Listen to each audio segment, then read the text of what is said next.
Once again, Star Wars Unboxing fans, welcome to another episode of Darth Tuba, Star Wars Unboxing Show. Day 14 of quarantine. And things are still doing really well. I hope things are well for you. For people out there in our healthcare industry and on our first responders, thank you guys so much for all the work that you're doing. And to the rest of you that are without work right now, all I can tell you is this too shall pass. My thoughts and prayers go out to all the people out there that are struggling. Not one person in this world is not being affected in some way by this whole coronavirus. But I hope to provide you guys with some, for those interested in this type of content, some escape from all of that. Star Wars itself was meant to be pure escapist fantasy, which I take it at face value with, and I am excited to be able to indulge in that genre by way of collecting, and I'm happy to share that with you. But again, thank you to all those people that are working to try to keep us healthy and keep us safe. And if you're not a healthcare worker, and if you're someone who has been tasked to stay at home, do us a favor, do yourself and your family and your friends and everyone else around you a favor. Stay at home, okay? If you had nothing else but your phone and Wi-Fi, you could literally watch pretty much endless videos of YouTube. My channel plus millions of other channels. So by all means. So they say flatten the curve. We're just trying to keep as many people alive and healthy as we can. So let's just do our part. So enough talk about that. Now into an unboxing episode. That's what you came here to see, and I apologize if this was all too real for a moment. So why don't we get into our unboxing? In a previous episode, I was doing a shelf talk, and I kind of brought up a collector series 12-inch figure that I never unboxed, and I'm going to do that today, and that is Darth Maul. That's right. This is episode 1, Darth Maul on the Sith Speeder. One of the few vehicles that was created as part of the this is actually, technically, it's the Action Collection, okay? And this is one of the few vehicles that was actually created for that. I think there was a few speeder bikes made, and I think a few creatures like a dewback and some Yopi and a few other things like that. But as far as vehicles go, this is pretty much one of the only ones outside of the speeder bike. So without further ado, let's get right into it. Now, the 12-inch series that came out from Hasbro and Kenner during the episode 1, the prequel days, was, by all accounts, a really good setup. It was a really good 12-inch line, and they were very complete. There was quite a few figures that were there. I've shown, if you go back in some of my Shelf Talk episodes, you'll see that I've gone through, I've pretty much opened them all up. There's only a small handful that aren't open up. And they did a pretty good job. Sometimes it was a little bit, disproportionate head size, that kind of thing. But for the most part, it was pretty good. And as a result, when it was decided, I was kind of shocked when it was decided that, I guess later on, a few years later, that Sideshow would be taking over the license of the 12-inch figures and providing, us with high-end. And I was like, it's not going to be much better than this. I'll just stick to the collector series, or the Action Collection, as this one was. And then they came out with their first figure. And now, for the life of me, I can't remember which one it was. I think it was either Luke Skywalker or Anakin Skywalker. And you really got to see a very, very different level of detail, which, not to impute on this series' level of detail, it's just that, these days when you look at some of the both Sideshow and Hot Toys, with the figures and the details and the accessories and all the extra hands and faces and costume pieces and everything, it's pretty amazing how much they can grow. So, and the quality can grow. But nonetheless, that doesn't, to me, make, devalue any of the stuff that Hasbro and Kenner had come up with. And even today, there's a lot of stuff going on with the way Hasbro has their very inexpensive, those 12-inch 5 POA figures that come out. I think that's great. I don't have any problem with them at all. I don't get every one of them, but I do like them. I think they're really cool. and I do, for the most part, check them out and see what happens. And, as I said, anything that we can have, any Star Wars is good Star Wars as far as I'm concerned. I just like to have choices. All right, how are we doing down here? This thing is a very unique, it's got a lot of different elements to it. Sorry if whatever I just dropped. Oh.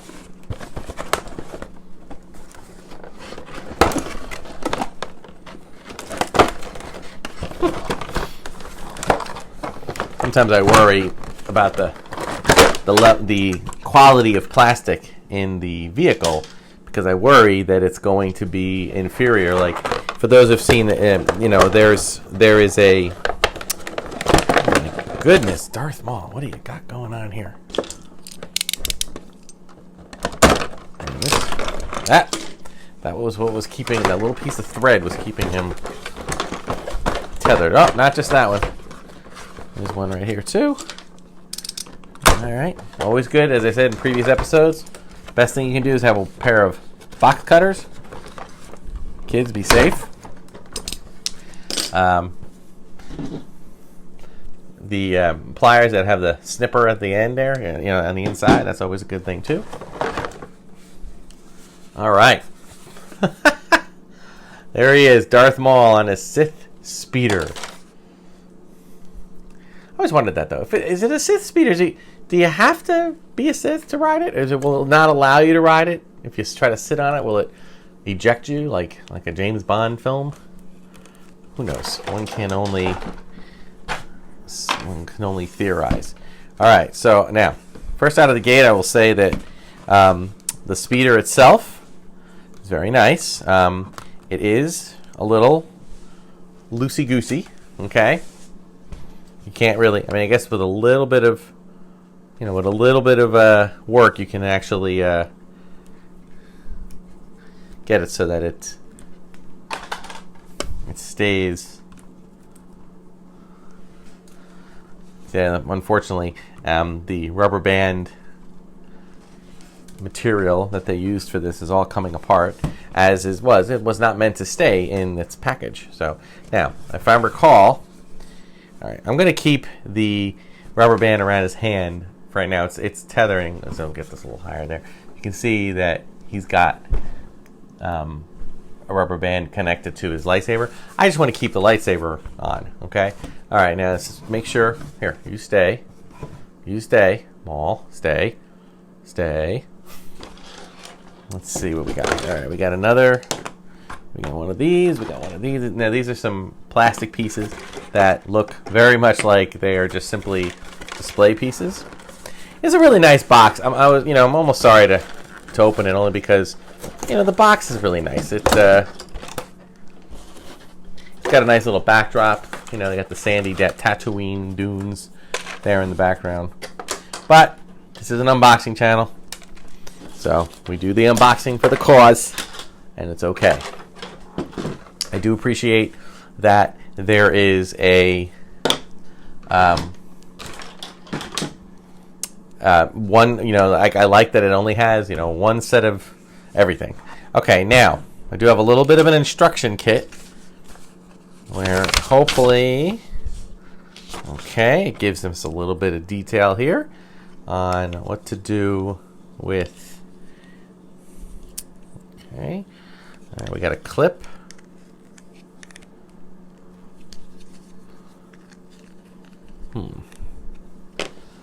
I worry a little bit about this kind of plastic stuff because you don't know how easy.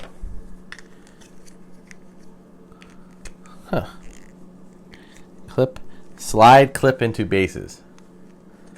I am trying to slide clip into bases, but you're not making it easy. Well, while I'm doing this, you'll see I'll get a... oh, there it is. Maybe not.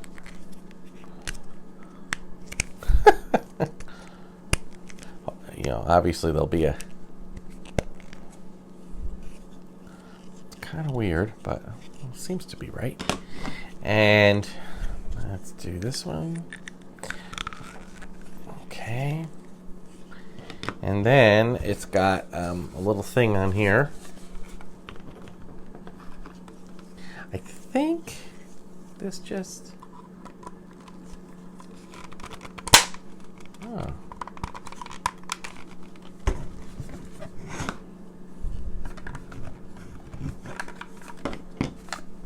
Pardon my silence while I focus my energies on doing this right.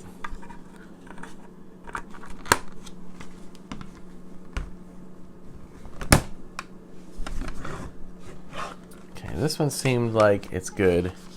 This one does not seem correct.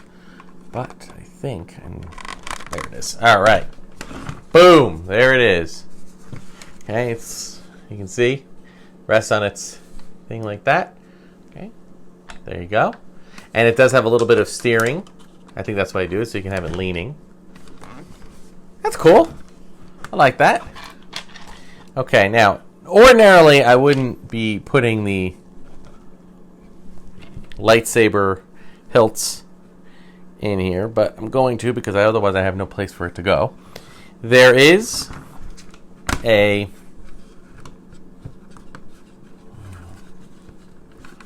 Okay. Now, how do you open this? Oh, here it is. So there's a little storage thing here if you want to put his lightsaber in there. Okay, you can see you can drop it in there. It only goes, it opens up on the one side only. The other side is static. I'm going to have him just hold it. And if you want, I guess you really need to have him kind of be...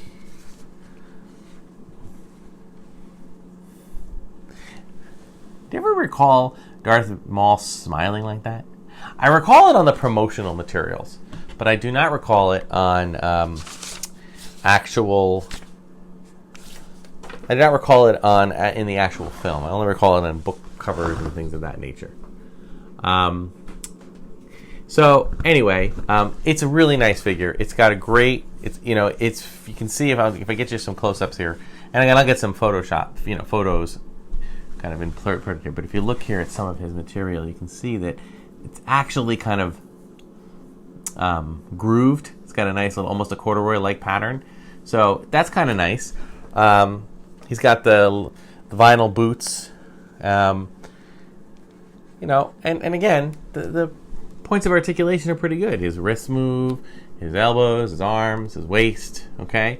You could take this figure off of this and leave it on, but this figure, I think, has been released by itself, okay? So to have it, I'm going to keep mine kind of tethered to the Sith speeder, but overall, really great. I am so sorry that they didn't make some more, they didn't try to take the risk and make a few more figures with vehicles. They did it with the